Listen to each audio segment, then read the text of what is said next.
All right. Good evening, ladies and gentlemen. Thank you for joining me for our May Movie Club. We are waiting for one more person to join us, so I'm going to go ahead and take care of all of my standard speech stuff that I talk about before we start these. This is our movie club, but we actually have another club that's going to be happening on this coming Friday, the 30th of May.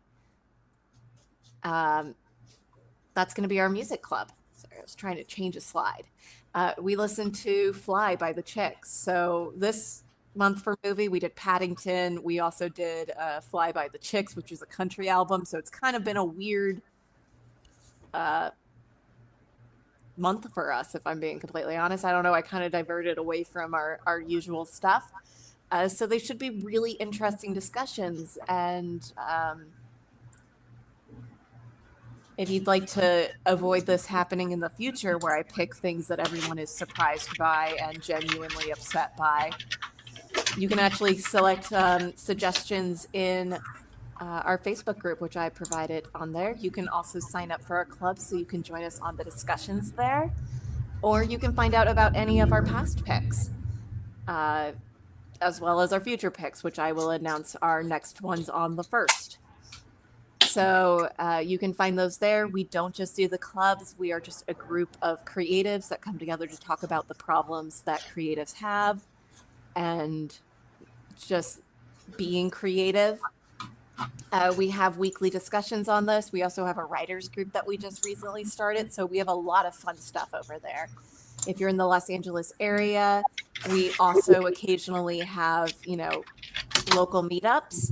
And if you like what we do and you'd like to support us, you can support us over on Patreon for as little as $2 a month. We don't have perks on there or anything. Everything we offer is free to the public in our group.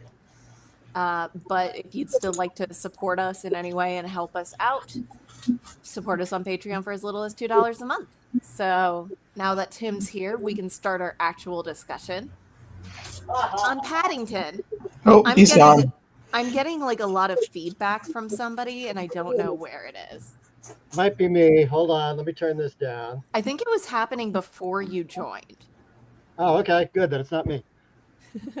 It's always me, so it's nice to not have to take the blame this time. I think it might be Ryan. Really? Why? Yeah, because I muted you and it went away. You're very loud. Yeah, you're very loud. You're very domineering. Do you have very excited to talk about? I mean, I am very excited, but I don't know how to control that. Let me see if You could probably just turn down your audio intake. Either turn down the input or turn down the output, either or. But either way, thank you guys for joining me for our May Movie Club. I'm going to go through my usual questions at the start. Have you seen this movie before? No. Weirdly enough, I'd seen Paddington too, but I realized halfway through watching this, I was like, I don't think I've seen this movie before.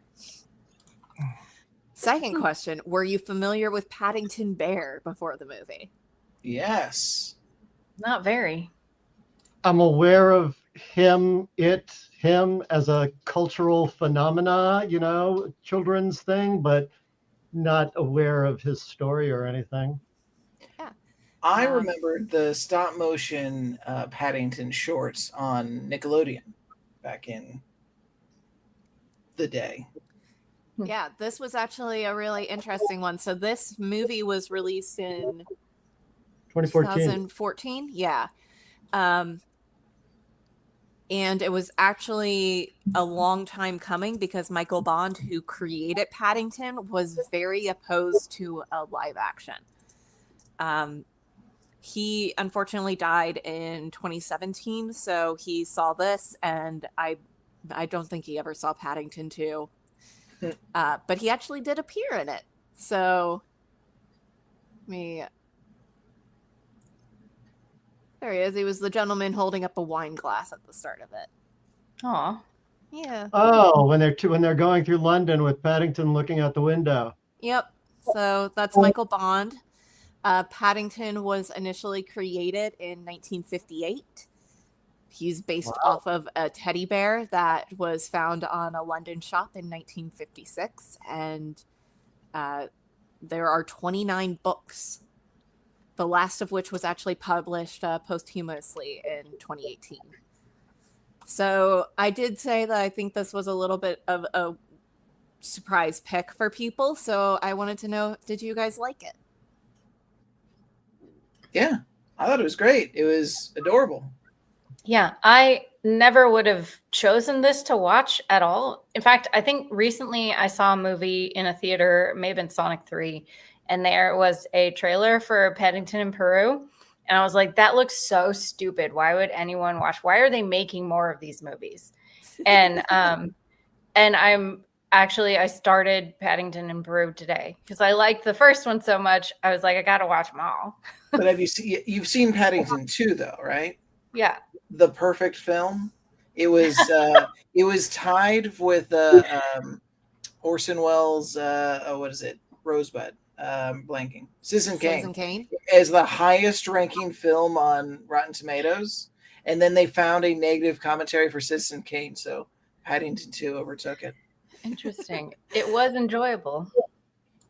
What about you, Tim? What was your thoughts on it?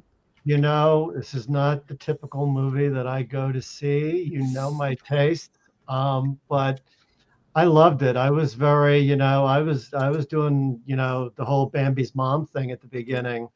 That was hard for me. You guys know how much I love animals and all that stuff. So, it's I'm still figuring out why I reacted the way I did to this film. Not why I like it, but why I got so emotionally involved in it.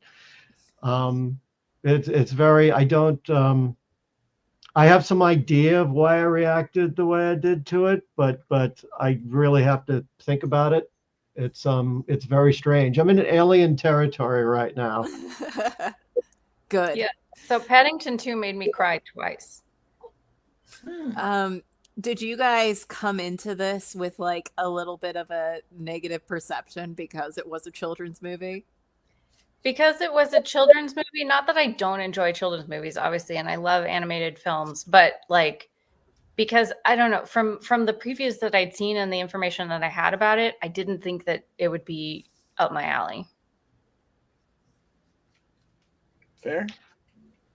Same here. I think pretty much what Beckett said applies to me as well. It's just not, I typically don't go to see this kind of film, I mean, it took me dragging my own self by the arm. I'm looking at the Harry Potter thing on top. I think I had to drag myself just to see that. And I think the only reason that I went back and watched the movies was because Stephen King spoke very highly of the books. And I wasn't going to go through the bloody books, but he speaks very highly of J.K. Rowling's writing.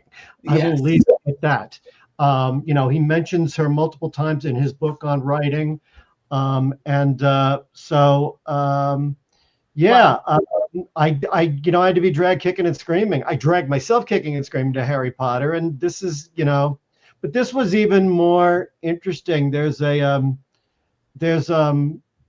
great deal of humanity in this. I think that's what I'm getting all tangled up on, in the heartstrings area, because it's a very, and I think, if you want to discuss politically, it's about the other and how we treat the other when they show up in our country, space, nation, city, world, whatever. It's not all about that, but that's the thing that struck me the most with him sitting in the railway station. And well, there's more to talk about. I have some interesting things that I want to ask you guys about. So I'll talk about that. To talk about Paddington's backstory, Paddington is based off of Jewish children refugees during the Holocaust. That is the actual thing that he is based off of. Going to the station with the tag on him is a direct memory that Michael Bond has of children during that time frame, and exactly why he wrote Paddington for them. I definitely got that had occurred to me. Yes.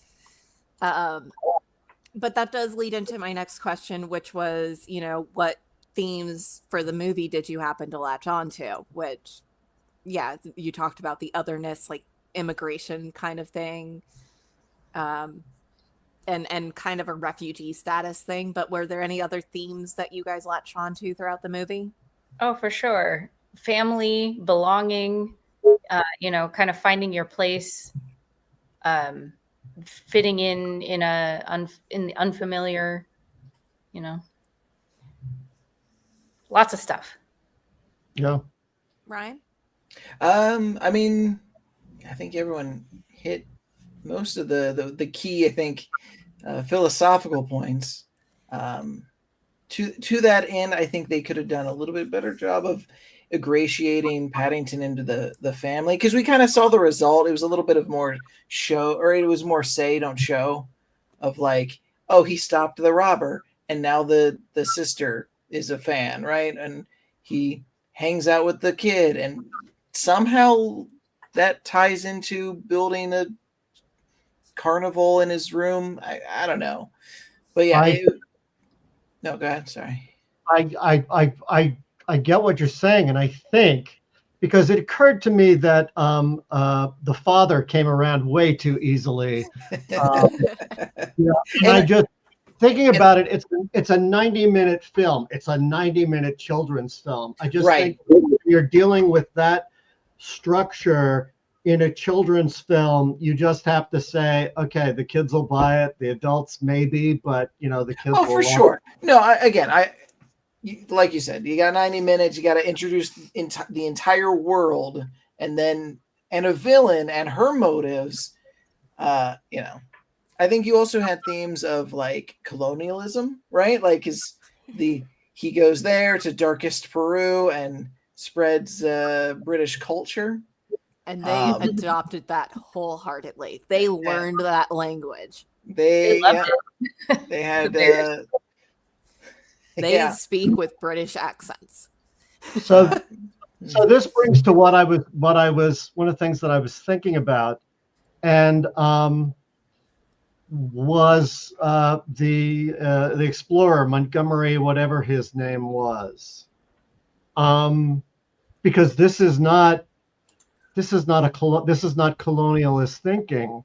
Typically, he goes in and he sees, for lack of a better word, the humanity of these animals, and he decides that he is not going to play the role of colonizer. He's not going to kill one of them to bring one back, and he is willing to sacrifice his stature in his own community to protect the bears. That's a very interesting thing going on there. He went there with the intention of doing that. Mm-hmm. Clearly, he picks up his rifle, he's ready to go, and he doesn't. And that's an interesting behavior, and it wasn't how I expected it to turn out. But I also expected the bear that came down behind him, I guess that's Uncle what's his name, who comes down behind him upside down. I thought that was going to end very badly for him initially, but it didn't. And so I'm fascinated about the almost. You have a supposed colonialist who looks and says, "Oh, this is I can't be this person anymore, and I'm not going to do that anymore." Unlike my daughter, who I don't know yet, is going to be a real bitch. I think that also one of the things to remember when it comes to the colonialism in this movie is this is a movie that's made from the point of view of the colonizer. So sure. It is just it's a fun little traipse into Peru. Right. And then I have the further question of what they never went back. No, because the Geological Society is just like, we've never been to Peru, and I'm like, they buried it. You guys never decided to go back. Like, it's not just Peru; it's darkest Peru. Yeah, always darkest. But she specifically says they've never been to Peru. Well, they turned their backs. They funny. Would the whole society really just not go and collect their own specimen of this bear? Well, Well, species. they told him they said, "Tell us where it is, and we'll send a real one." And he says he true. knocked over his dead body, and so then they all turned their back on him, and so deleted the records. Yeah, it's kind of funny though, because I think that it is kind of, showing a different side of, not intentionally going in and acting the way that a colonizer is expected to act, but still spreading British culture. But he, given the situation, the setup, he couldn't help but spread British culture because he's British, and the bears, being anthropomorphic, wanted, naturally learned from him. So I think I would almost call that accidental. There wasn't. Once he decides that once he sees the humanity of these bears, he's not trying to. They want to learn from him, and maybe that's talking down to the oppressed by suggesting that. But they just kind of learn from him. There's nothing forced about it. So maybe there's an unintentional thing in there about what's going on here. I think that also the themes that we're talking about now are a little too complex for this children's film. But they just love marmalade so much. So that look, it has all of the nutritional value that a bear needs. For a whole day. Yeah. You're like, this guy's giving us marmalade. We'll do whatever the fuck he wants. I'm going to give you a fun fact, and then I'm going to divert into a different discussion topic. But I think it's really funny that there was a weird debate that happened for rating this movie. So they decided upon PG. And the reason for saying PG is dangerous behavior, mild threat, sexual references, and bad language. And they were like, all right, we can get the dangerous behavior and mild threat thing, but sexual behavior. And I have to assume it's because Simon Farnaby hits on the dad while he's dressed as the housekeeper, or maybe how the neighbor hits on Nicole Kidman. I don't know where it came from. And then the foul language came because somebody says bloody under their breath. And I can't stop laughing about this, about Paddington.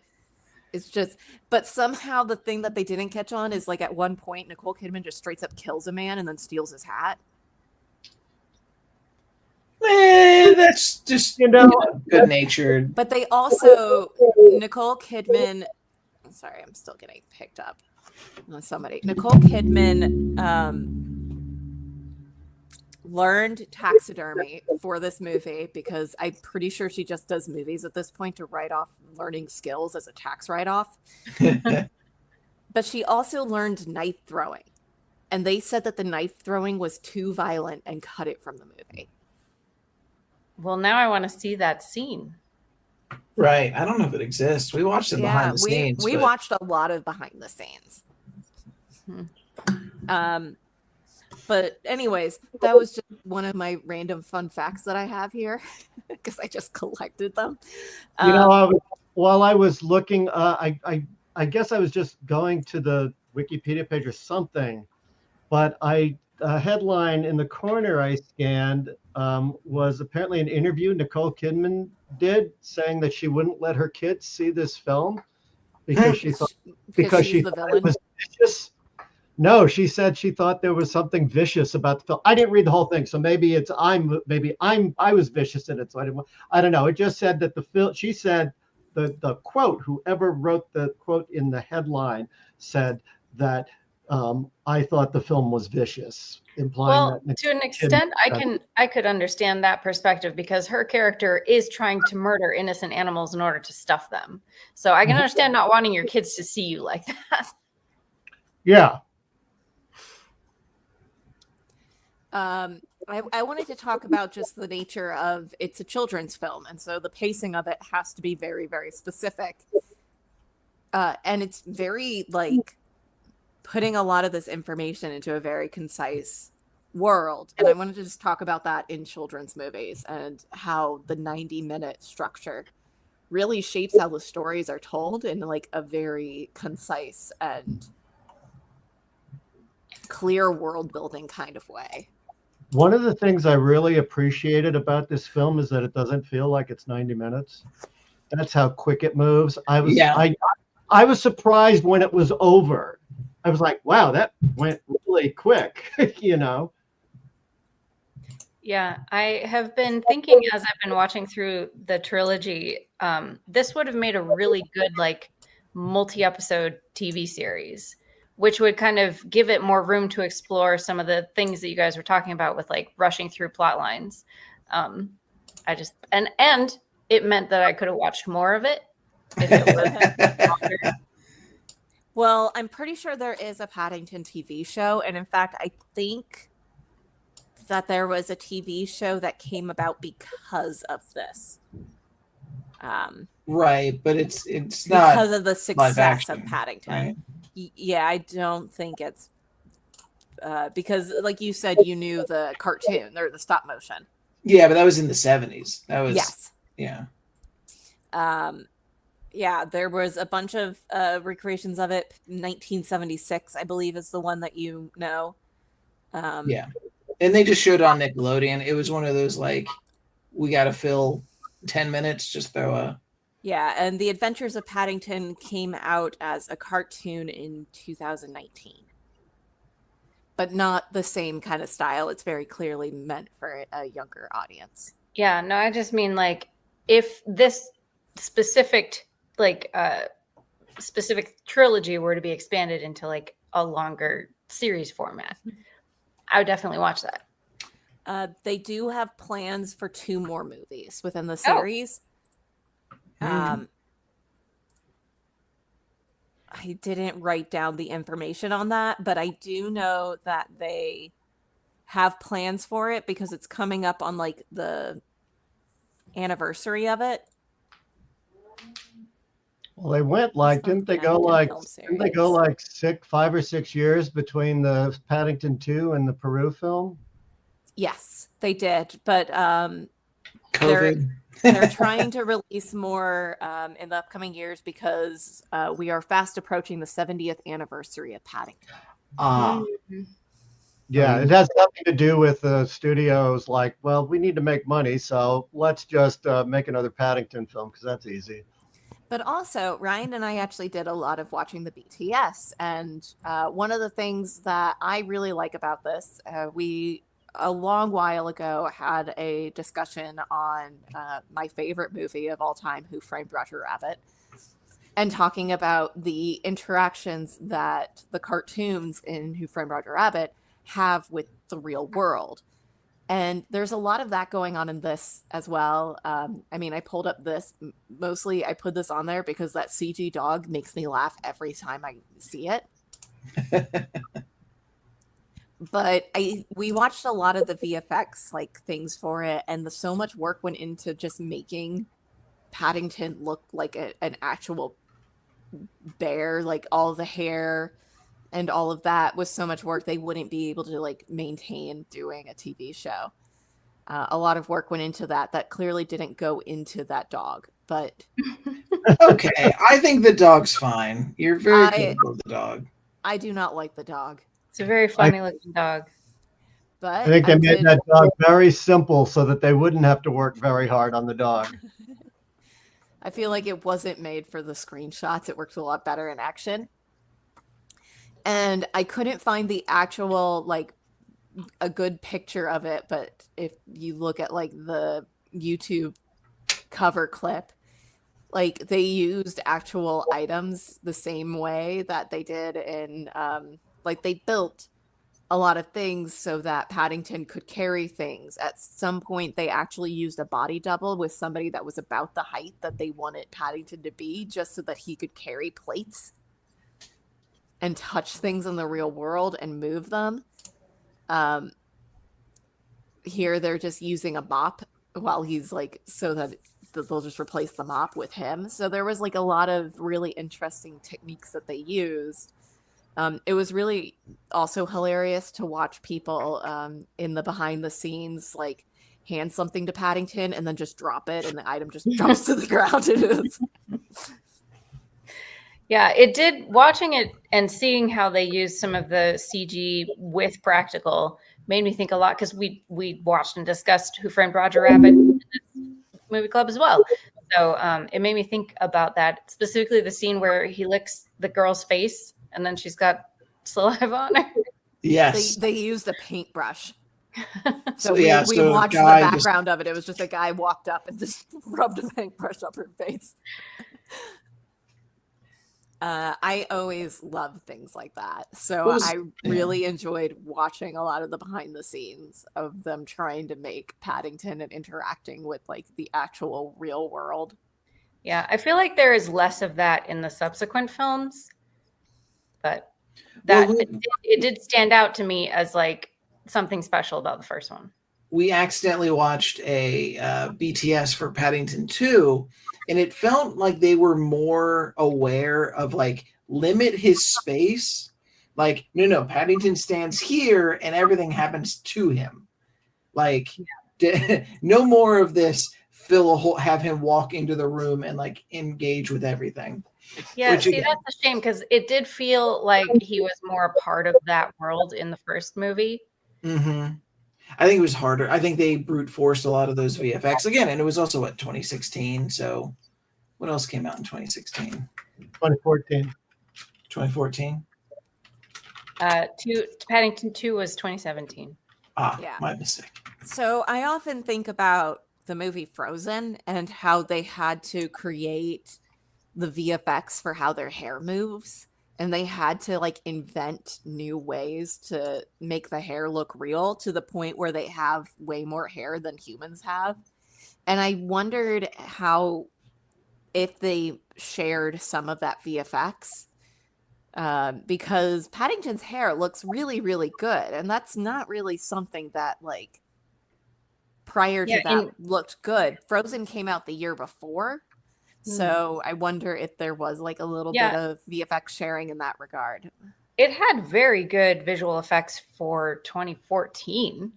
You know, I they did, but also I'm looking at other movies that came out that year: Interstellar, Edge of Tomorrow, Guardians of the Galaxy. Also had pretty good special effects. So I think maybe we're just hitting that point where I'm too old now, and I think of they didn't have VFX in the 2000s. Yeah, right. I mean, when I was at Disney, when I was both at Feature Animation and at Disney Toon Studios, they put a lot of time into hair back then, and they were doing. I mean, I'm sure the technology is even greater then, but they were doing really good stuff with hair. I mean, they had whole units just dedicated to doing hair and the way that it moves, usually on animals. I left the studio. I left Disney Toons in 2008, so I didn't really pay much attention to it afterwards. But that was always the goal. The holy grail really was making hair and big patches of hair move in a way that was realistic, because that was always the biggest challenge to CGI characters. Your ability to sell the reality of the character was relying, 80% of it was relying on how you did hair. Yeah, I mean, what is it? Uncanny Valley gets real. Humans look at the weirdest things. Ryan and I also accidentally just watched an interview with the people that made the textures for the VFX, and it was just the people who made the textures, and it was very intense. Just the metal. I don't have anything else to add for it. We were just sitting there. We're like, is this just people working on texture? And it was like 5 different studios just working on getting textures right on things. Not hair, just like the sides of buildings. You know what was kind of neat about or his hat, or all the work that they put in, it shows. right. What was interesting about some of it was less the VFX, but it was just having a different person on set voice Paddington changed the whole thing, right? It stopped being like a kind of a cute, friendly voice, and they just had some AD or PA just speaking his lines on set, and I just can't imagine as an actor having to pivot that. Yeah, Paddington is voiced by Ben Winshaw, who they also did a face capture on for a lot of his expressions. But the interesting thing is he wasn't attached to the movie until they had already done all of the filming for it. So when you're watching the behind the scenes, it's literally like the AD in the background just reading the script to like. According to Wikipedia, it was supposed to be Colin Firth. Yes, it was supposed to be Colin Firth. They thought it was going to be Colin Firth throughout the entirety of filming. And by the time they got through with filming, they were like, I don't think he has the right voice for it. Well, he's what, 25 years older than Ben Whishaw? Yeah. Also, like, imagine how different this movie would be if Colin Firth voiced Paddington. This is the Chris Farley edition of Shrek all over again. Also, a fun note on the voice acting for the Ukrainian version of this, Volodymyr Zelensky actually voices Paddington. What? So if you want to hear the Ukrainian president be a cartoon bear. Ryan and I watched his TV show.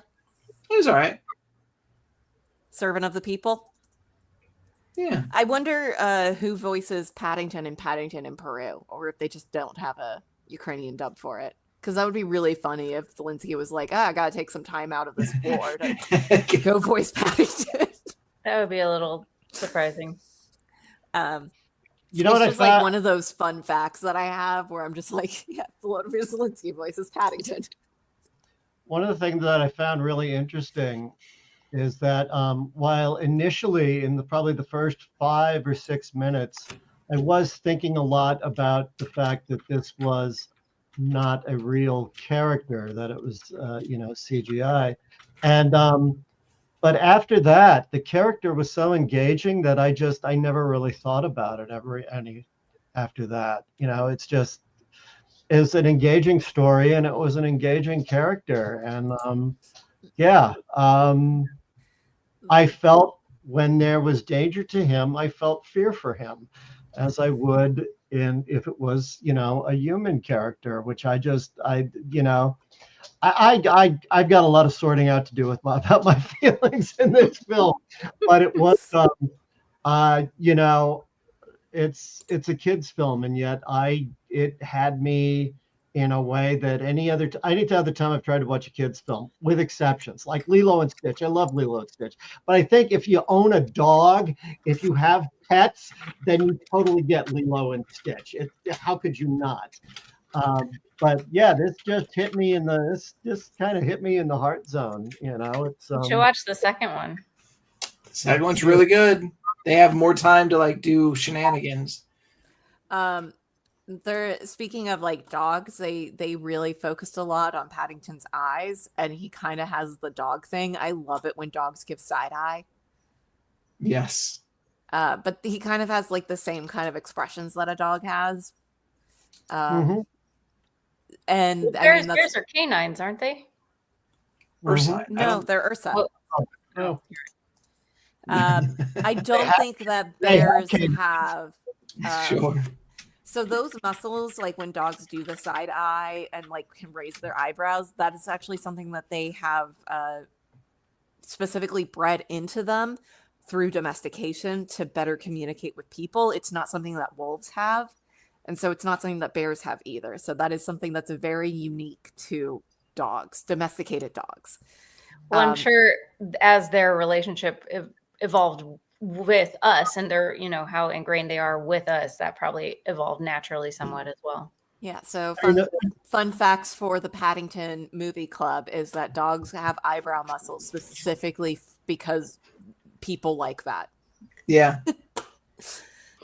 Well, I mean, the bear speaks English, so. You gotta And suspend bear. Yeah, we don't know what other language Paddington speaks. If Colin Firth. Whoa, I cannot believe you've said this. Was anyone else scared when he did the hard stare? Oh my God, I put that on here because I am terrified of it. It's like, he's not that kind of bear, but I was afraid he was going to maul. No, like Yeah, legitimately a terrifying thing. I was like, there's no way Paddington mauls anyone in this movie. Come on. I don't know. I saw him eat some of those cakes. He was. Let me see some other fun facts that I have about Paddington. Let's get rid of this hard stare. Because Yeah, take it away. Breaking Take it away. Oh God. Go back to this. Some other fun facts that I have about Paddington. All of the film or the scenes that were supposed to take place in Peru were actually filmed in Costa Rica. Mm-hmm. I watched a lot of the behind the scenes where it was just like a person in a suit just running back and forth across the bridge so that the bridge would move when they put the VFX in. And so it's really funny to just like watch a man in a mocap suit like jump up and like hit a branch and then continue running. But also Paddington was actually originally supposed to be from Africa. It was changed to Peru because there are no bears that are native to Africa. And I just think that's kind of funny. Yeah, I looked it up actually because I was curious. Are there bears in the Amazon? And apparently there are. Yeah. They're not grizzly looking bears like these ones, but. No, they're not sun bears, but they kind of look like sun bears. There's also marmalade bear. There's also what? Marmalade. Oh, marmalade. I think citrus is native to Peru. Yeah. Did you guys have a favorite scene? I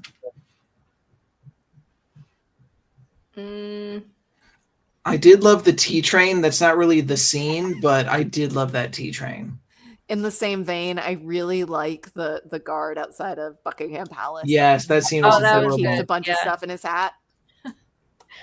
I liked a lot of the little kind of filmmaking things that they put in, like the cutout of the dollhouse, which then shows their house with them in it. I liked that good. a lot. The tree in the foyer that like blossoms. Yes, and I loved all of story. the like nature motifs that they had throughout their house. Like I was staring at the wall decoration in their bedroom. It was amazing. I was like, I want that in my house.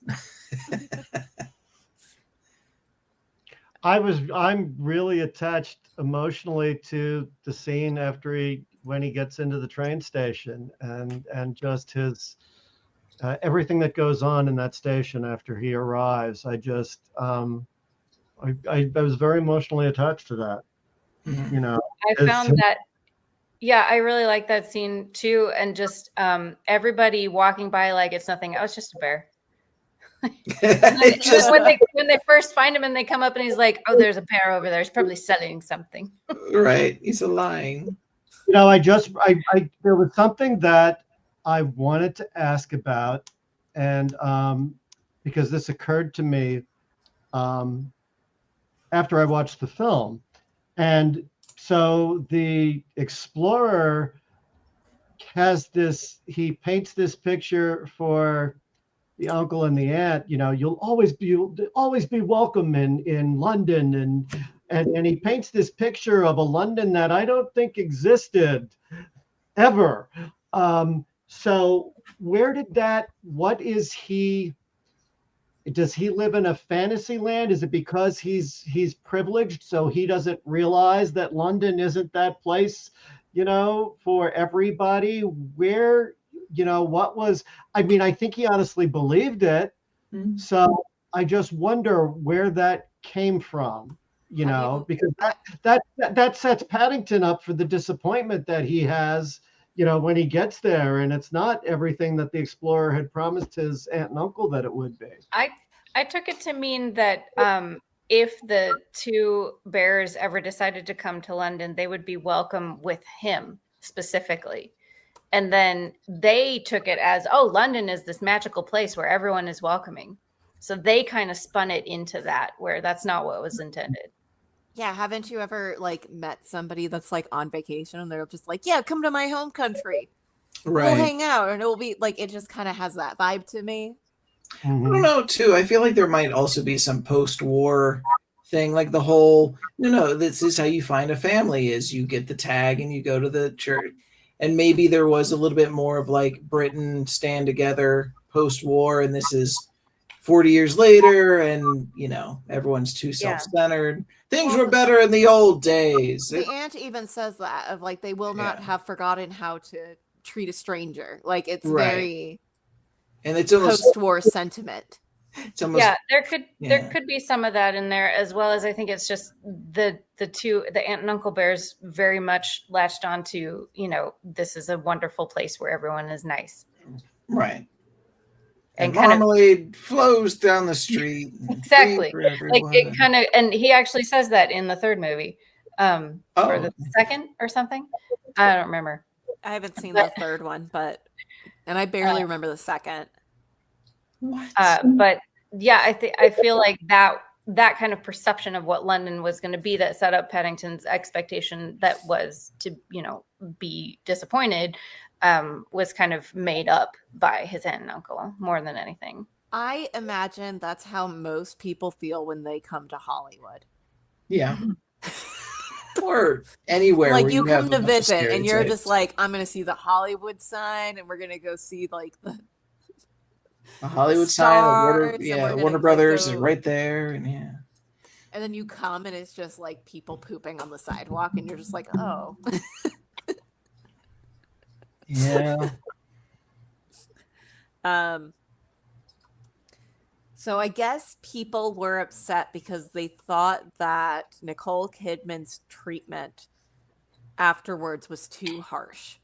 Ryan read this as part of the review. All right. So I was curious like I have not often, but I'll check out Conservapedia, because they have some really wild takes on like just bonkers things of like, no, I didn't like Incredible. I liked Incredibles because it was a very strong nuclear family, and I didn't like this because anyways. And so I was curious, and I couldn't find a bad review of Paddington from anybody. Like the strongest one on the website, and I won't give it any free press or anything, but it was too cartoony, that the VFX took away from the story, and that they thought that the cross-dressing was too much. That was it. Then everything else like didn't pick up on any like immigration thing about. Oh, they are notoriously bad at picking up on subtext. Well, welcoming That's people. surprising. They're very funny to read, but there was like a couple of reviews that thought that I guess having to clean manure and being covered in manure was too harsh of a sentence for attempted murder. And I think that is hilarious. Yes, the person was convinced that if she had just brought a living bear to the Geographic Society, it would have been enough to bring up the name of her dad's name. Reputation. That's the word. I mean, she's basically Cruella de Vil. Yeah. I love her design, where every time you see her, she's wearing something that's animal print. Yes, snake. So one thing that really stood out to me about this movie is the set design is impeccable, and so is the costume design. The costume. Mm-hmm. I was looking at some of Mary's costumes, and I was like, she looks amazing. This actually relates to something. I saw that we only have like a little bit of time left before the end of the movie, but one of the things that really stands out to me with this movie is the color. And that has a lot to do with like her outfits. And so I wanted to like talk about the color a little bit, because a lot of the movies that we watch that are very serious have like one color idea. But this one is very, very vibrant. But also, an interesting thing is red, but not like terrifyingly so. Like red, it feels very welcoming in this movie and is very prominent. Yeah, I mean, and that's an interesting choice because I was looking at his hat. I looked at the hat a lot, and I think one of the reasons it stands out is that it's less saturated than every other color in any given scene. And I'm only realizing that now because it's more of a brownish red. It's very toned down compared to the vast majority of things in most of the scenes. Yeah. Draws your eye to him. Yeah, I think the neighbor is green. Nicole Kidman also is like shades of blue and green. And then I also really like that when you get to the crux of the film where like Paddington leaves the home because he views himself as a burden to them and he should leave, everything becomes muted. Yeah. And it's just like one of those things that I feel like you don't really get to see a lot of this kind of color play into it. And I really wanted to bring it up because I feel like color in this movie is such a fascinating thing. I also loved a lot of the incorporation of certain like animated elements. And I thought those were all really artistically done. They do more of that in the other movies too. There's like stop motion. There's paper cutout animation. There's really cool like watercolor animation. I love that. I know in 2 it almost has like a Wes Anderson feel. Like everything is very stylized and it feels very intentional. Yes. Well, also, I think that the prisoners all wearing. I think that their prison outfits are the same as in the Grand Budapest Hotel, and I think that might have something to do with it. Okay. So I loved the scenes in the prison. They were amazing. At first, I was like, "Oh man, this is going to be depressing." They're putting him in prison, but then it was spoiler alert for Paddington 2. He goes to jail. You know what jumped out at me, and at first I thought it was just funny, and then I thought, oh, they're doing this intentionally. When Nicole Kidman comes through the ceiling, and my first thought was, oh, this is Tom Cruise in Mission Impossible, and Tom Cruise is Nicole Kidman's ex. And then there's another part where I think they quote the Mission Impossible theme, or there was something else that referenced Mission Impossible. I thought, okay, this has got to be intentional. There's no way you fit 2 Tom Cruise references into this film by accident. There's actually a lot of references in this movie. They also brought up Charlie Chaplin a few times. Mm-hmm. Yeah, there's a lot of references to other movies, especially like famous like British films. I can't think of any other ones off the top of my head other than the fact that I watched a video and they were like, look at this Charlie Chaplin reference. And I was like, just went over my head. Sure, but referring to Nicole Kidman's ex in a movie that she's in is a little on target. We did learn this little tidbit. It was like a blurb in one of the things, but when they first designed Paddington, they gave him George Clooney. They based his face on George Clooney, so he had a welcoming persona when you first see him, which is very funny. I don't see George Clooney in him at all. I don't either, but it was just when they were rigging his character model, they built him around George Clooney. I don't know. I think it's also interesting that I know that the voice of Paddington was only hired after they already filmed it, but they also used him for the mocap for Paddington's face, which means they had none of Paddington's performance in place. Yeah. Which is really weird to me. Yeah, that would be really hard to act with. Ryan got very nerdy about the gear that they used while we were watching the BTS of the stuff.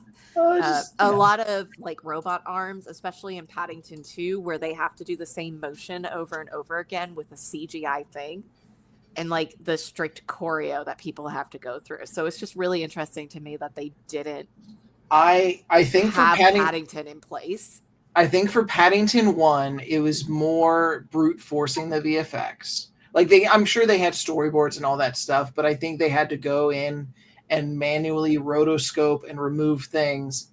And so I think in Paddington 2, they were more aware of like, no, we need to have a workflow in place so that stand-in is here. We get video reference for lighting, and then, So I think they were learning in Paddington 1.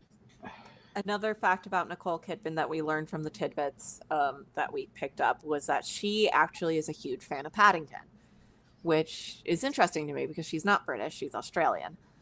But she grew up with Paddington, and so when she was given, she thought this would be the closest she would ever get to Paddington being able to live in her house. And she's the villain who's trying to taxidermy him. That's kind of sweet, though. Yeah, it's like one of those things of like, oh, I want to be a part of this so like badly. Yeah, I'll take any role. Give me any of it. Right. What was it? The Benicio del Toro, or yes, you're thinking Pinocchio. Yes, you're thinking of the exact same thing that I am.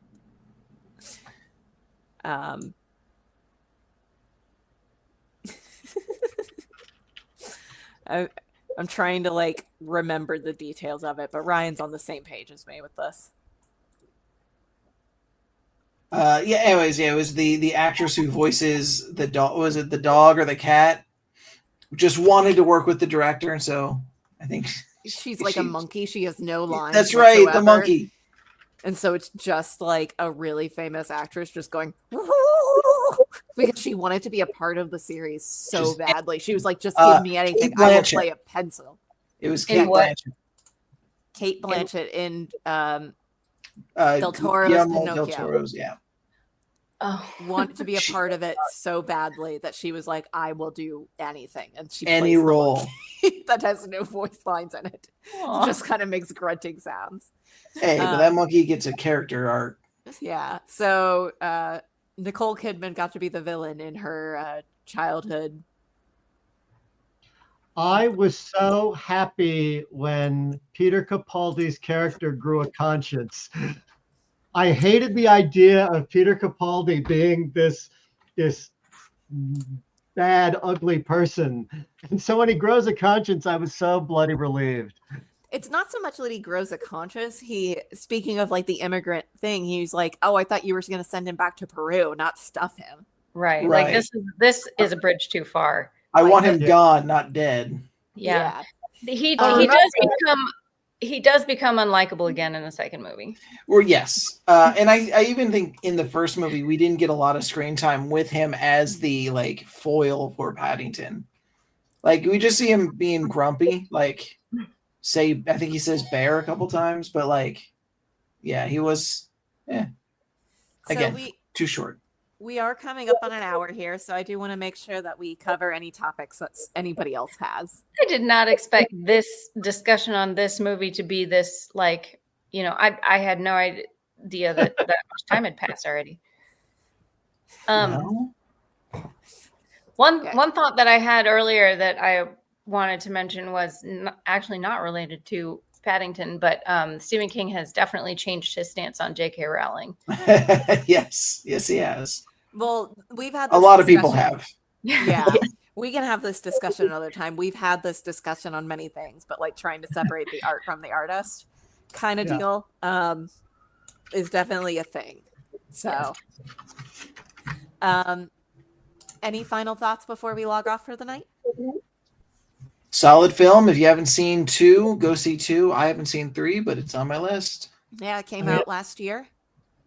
If I had to watch a children's film, this was the one for me to watch. So I picked this movie mainly because this has the funniest backstory for me, where this was not on my radar at all. And then every single friend of mine who has a kid was like, you have to watch Paddington. This is like the best movie I've ever seen in my life.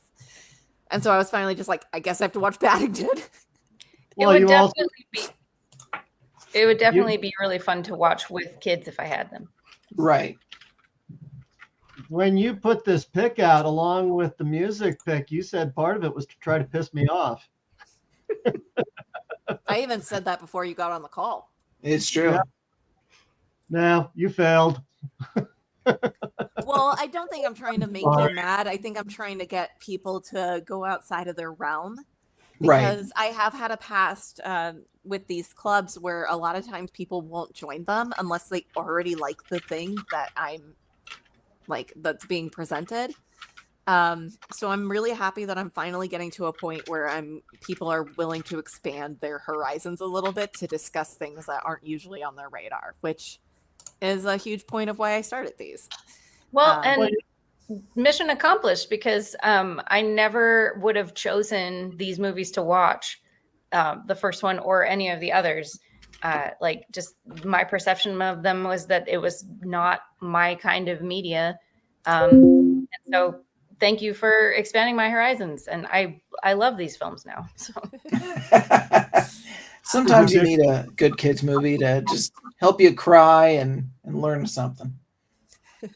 And it's just a fun time. They're just fun to watch. Yeah. And any film that goes for 90 minutes and it feels like an hour, you got me. I'm so glad that you guys enjoyed this. I'm so glad that you did. All right. I'm going to log off for the night, but thank you guys for joining me, and I hope to catch you on the next one. Go eat some marmalade. I'm going to go watch Paddington in Peru. That's what I'm doing right now. I had to pause. All right. We'll let you get back to that. Have a good night, guys. Bye.